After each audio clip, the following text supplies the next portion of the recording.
Asthma comes from the Greek word for panting, which makes sense because it causes chronic inflammation of the airways, making them narrow and more difficult to breathe through. People with asthma can have asthma exacerbations or asthma attacks, which are usually triggered by something in the environment which causes immune cells to generate inflammation in the lungs, which can make them even narrower and potentially be life threatening. So, if we take a look at the lungs, you've got the trachea, which branches off into the right and left bronchi, and then continues to branch into thousands of bronchioles. In the bronchioles, you've got the lumen, the mucosa, which includes the inner lining of epithelial cells, as well as the lamina propria, and the submucosa, which is where the smooth muscle lives. In asthma, there are typically lots of eosinophils just below the epithelium in the lamina propria. Eosinophils are white blood cells that carry a cargo of granules full of soluble chemical mediators like histamines, leukotrienes, prostaglandin, and platelet activating factor. When these eosinophils sense an environmental trigger like cigarette smoke in the airway, they can release their granules, letting those chemical mediators spill out and start degrading lipids, proteins, and nucleic acids, literally destroying all the major cell components. This creates a strong inflammatory reaction in the bronchiolar walls and causes two changes. First, smooth muscles around the bronchioles start to spasm, which narrows the airway. And second, there's increased mucus secretion into those narrow airways, narrowing them even more, which, when these are combined, makes it really hard to breathe. And this is why asthma is considered a type of obstructive pulmonary disease. Initially, these inflammatory changes are completely reversible, but over the years, irreversible changes start to take place. Edema, scarring, and fibrosis build up, leading to thickening of the epithelial basement membrane, which permanently reduces the airway diameter. Alright, but why do some people have lots of eosinophils and create inflammation in response to a trigger in the first place?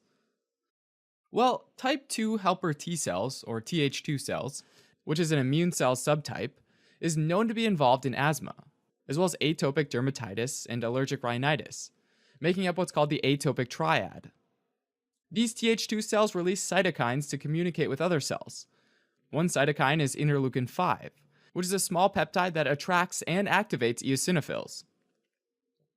It turns out that blocking interleukin 5 has been shown to help some patients with asthma.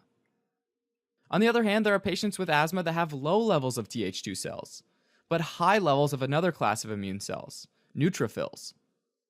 Neutrophils are highly inflammatory phagocytic cells that gobble up infected or dead cells.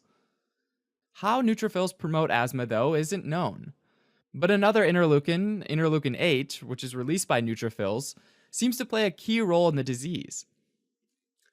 Patients with a neutrophilic disease tend to have a more severe form of asthma than patients with Th2 eosinophilic asthma. Although the specific causes of asthma are ultimately unknown, it's thought to be caused by a combination of genetic and environmental factors, since certain genes have been identified that increase the risk of developing asthma, and having a family history of asthma seems to increase the risk as well. For environmental factors, there's the hygiene hypothesis, which suggests that reduced early immune system exposure to bacteria and viruses might actually increase the risk of later developing asthma, possibly by altering the overall proportion of immune cell subtypes. In general, causes of childhood asthma, diagnosed before age 12, are thought to be due to a stronger genetic influence, whereas later onset asthma is more likely to be due to environmental factors. Now, the triggering substance that leads to an asthma attack can differ from person to person, but some common ones include air pollution like cigarette smoke and car exhaust, as well as allergens like dust, pet dander, cockroaches, and mold. Medications like aspirin and beta blockers have also been known to trigger symptoms in some individuals with asthma. That said, symptoms of asthma include coughing, a feeling of chest tightness, dyspnea or difficulty breathing, and wheezing, or a high-pitched whistling sound that usually happens during exhalation.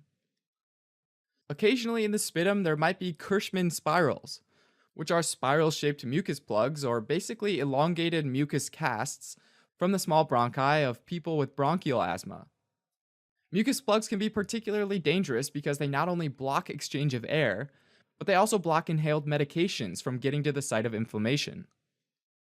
The mucus might also have charcot-laden crystals, which are shaped like needles and are formed by the breakdown of eosinophils.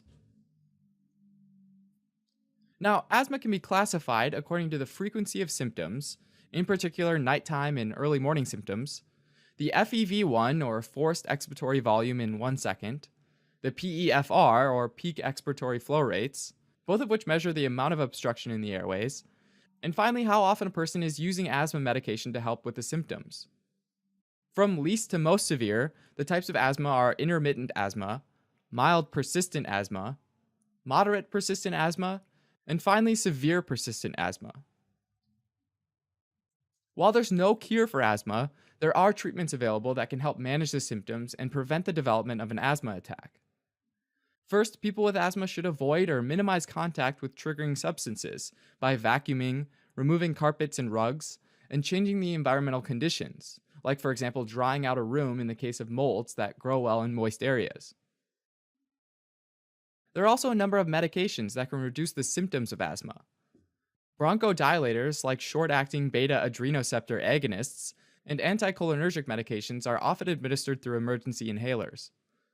These fast-acting medications cause the smooth muscles in the lungs to relax and therefore dilate the airways, opening them up so that the person can breathe. Individuals with more severe forms of asthma might need additional treatments like daily corticosteroids, long-acting beta-adrenoceptor agonists, or leukotriene antagonists. In very severe cases, intravenous corticosteroids, magnesium sulfate, and oxygen therapy might be needed.